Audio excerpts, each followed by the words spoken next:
Chapter 1059 dengan judul Insiden Kapten Kobe. Di sampul, Katakuri dan Oven terlihat saling memukul dengan gas halusinogen sesar. Bab ini dimulai dengan sebuah kapal yang berlayar di laut dekat Pulau Sphinx atau rumah Shirohige. Marco meninggalkan kapal dan berterima kasih kepada kru karena telah membawanya ke sana.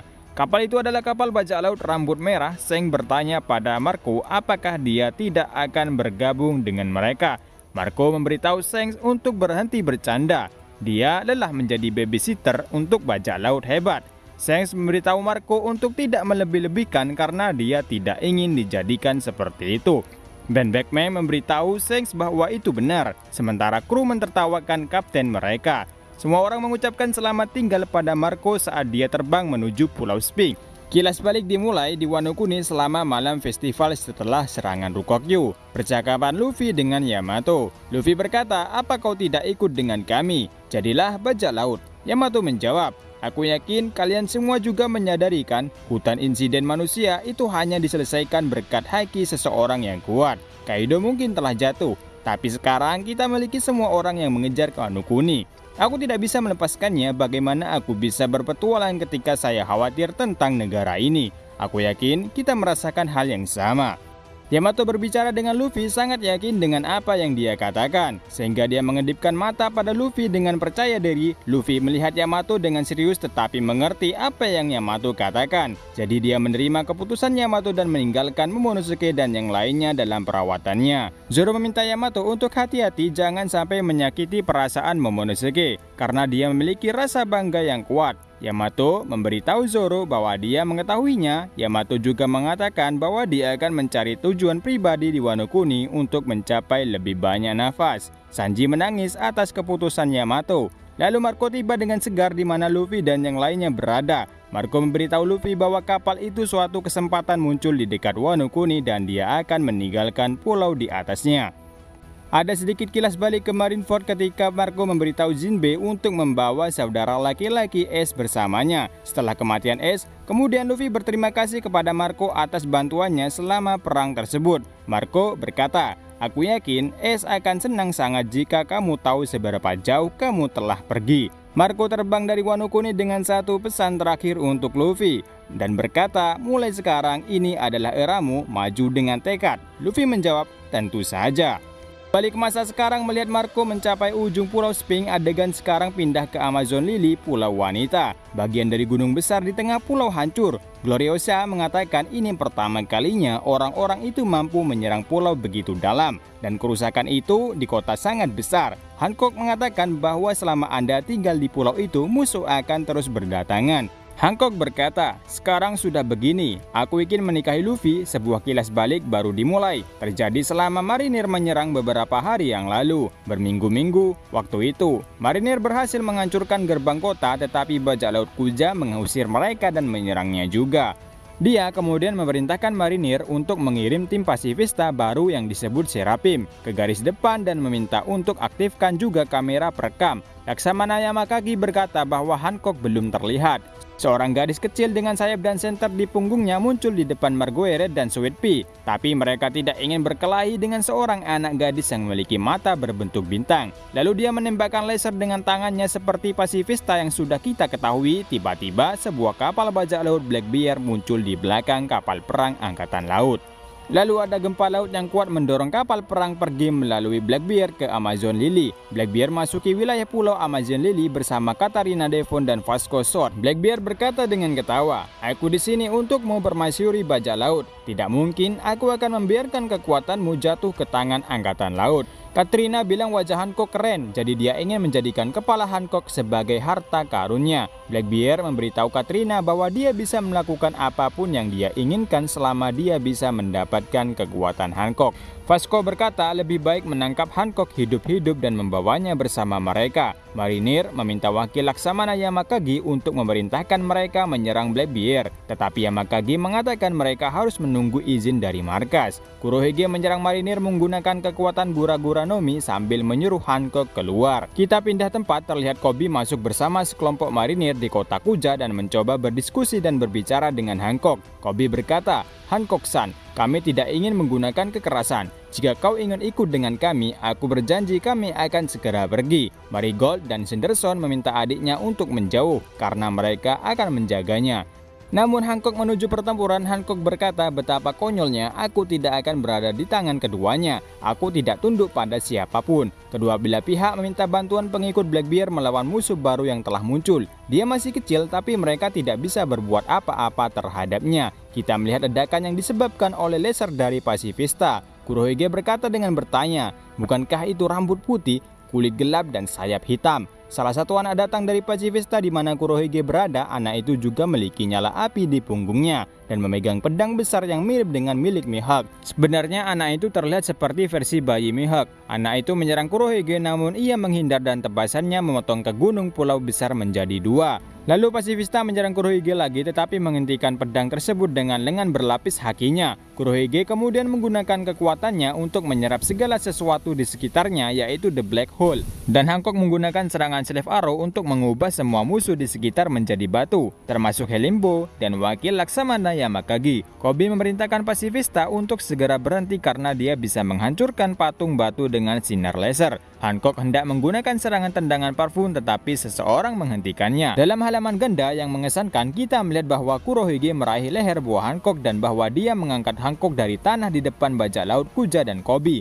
Kurohige menggunakan kekuatan buah gelapnya, jadi Hancock tidak bisa menggunakan kekuatannya. Hancock berkata, "Lepaskan tangan kotormu dariku." Dan di sini terlihat bounty terbaru dari Hancock, mantan Shichibukai permaisuri bajak laut buah Hancock dengan bounty 1.659 berry. Kurohige dengan senang berkata, "Mereka sepertinya memanggilmu permaisuri karena suatu alasan kau mengubah semua orang bodoh menjadi batu."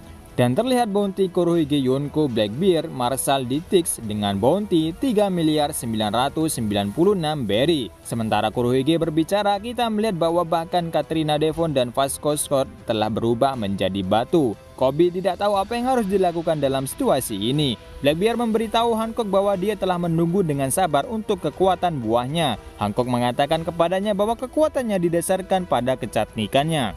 Jika Kurohige membunuhnya, mereka yang berubah menjadi batu akan tetap dalam keadaan itu. Bahkan pengguna buah Mero Mero Nomi berikutnya tidak akan bisa mengembalikannya. Koby mengatakan Hancock adalah masalah yang lebih besar dari yang dia pikirkan. Kemudian Blackbeard berkata, "Situasi ini sepertinya tidak akan kemana-mana kan? Pahlawan Koby, kau membantuku dalam insiden Pelabuhan Rocky. Berkatmu, aku bisa mengalahkan Wang Zi dan menjadi bos pulau bajak laut di sana. Apakah kau benar-benar berpikir jika kau membiarkan dia pergi, dia akan baik dan membuat semua orang kembali normal?" Dia berkata, "Jika kau tidak mengembalikan para prajurit menjadi normal, itu akan menjadi masalah besar." Hancock dengan terengah-engah mengatakan, "Aku akan melakukannya jika kalian semua meninggalkan pulau ini." Kemudian Kurohige menekan leher Hancock lebih erat dan mengatakan, "Itu bohong. Saat aku meninggalkanmu, kau akan mengubah kita menjadi batu. Dan itu akan menjadi akhir dari kita kan? Sejujurnya, saya pikir tidak ada cara manusia tidak dapat dipengaruhi oleh kemampuanmu. Itu adalah situasi yang sulit, jadi kurasa aku harus membunuhmu." Lalu Koby berkata, "Jangan lakukan itu, jumlah korban akan terlalu tinggi." Tiba-tiba, seseorang dengan haki yang sangat kuat muncul. Dia adalah Raja Kegelapan Rillak. Dia berkata, "Saya mengharapkanmu marinir, tetapi bahkan pemandangan pulau telah berubah. Maaf Hancock, saya terlambat." Rillak langsung menghunus pedangnya kemudian mencabut pedangnya dan mengatakan, "Halo anak magang Shirohige, tidak terlalu dewasa bagiku untuk mengatakan itu, tapi aku membencimu." Koby dan pengikut Kurohige takut dengan kedatangannya. Rillak kembali berbicara, "Hancock, kembalikan semua orang menjadi normal. Aku akan menjadi saksi kalian semua meninggalkan pulau ini." Kembali ke Amazon Lily yang sekarang, kita melihat bahwa Rillak tidak sampai ke pulau itu sendiri tetapi Seki bersamanya dan kita menemukan identitas aslinya. Seki berkata, "Kemajuan selalu membawa masalah. Berkat kapal perang batu laut Vega Pang, Calmbed bukan lagi tempat yang aman." Identitas asli Seki yaitu permaisuri Amazon Lily 2 generasi lalu, mantan kapten bajak laut Kuja Sakuyaku. Kemudian Rillak berkata, "Jujur, hal-hal telah menguntungkan kita. saya sudah tua sekarang, jadi saya tidak akan bisa mengalahkan Blackbeard. Dan Angkatan Laut tampaknya berpikir mereka akan dapat menggantikan si Chibukai dengan hal baru itu. Yang dimaksud Relic adalah senjata yang mereka bawa ke pulau tersebut. Marigold mengatakan di akhir pertempuran, Sanderson berkata tidak ada satu goresan pun yang dibuat dari mereka. Cukup aneh, salah satunya mirip dengan kakak perempuan kami ketika dia masih kecil. Kami melihat gambar wajah Seraphim yang digunakan Angkatan Laut di Pulau Wanita. Faktanya, wajahnya persis seperti wajah buah Hancock ketika dia masih kecil meskipun dia matanya berbuntung bintang. Bab ini berakhir dengan memberitahu kapal bawahan kepada Angkatan Laut tentang apa yang terjadi di malam Amazon. Marinir berkata, kita akan ke pelabuhan Egghead, tentang Kapten Kobe yang diculik. Dalam gambar terakhir, kita lihat halaman coret kabar dengan gambar Kobe. Narator mengatakan bahwa pahlawan insiden Pelabuhan Rocky, Kapten Kobe, telah diculik oleh Yonko Blackbeard. Dan kru bajak lautnya, situasi saat ini tidak diketahui. Untuk minggu depan, tidak libur. Oke teman-teman, di chapter ini kita diberitahu apa alasan Yamato menetap di Wano Kuni tidak ikut Luffy. Jadi sebenarnya Luffy sudah mengajak Yamato untuk menjadi bajak laut atau menjadi krunya. Namun Yamato menolaknya dan mengatakan dia akan menetap di Wano untuk membimbing Momo dan melindungi negeri tersebut. Karena Yamato khawatir di masa depan akan banyak orang kuat datang ke Wano, karena itu dia milih tinggal di Wano. Dan di chapter ini kita melihat kondisi dari buah Hancock yang diserang oleh Marinir dan Yonko Blackbeard.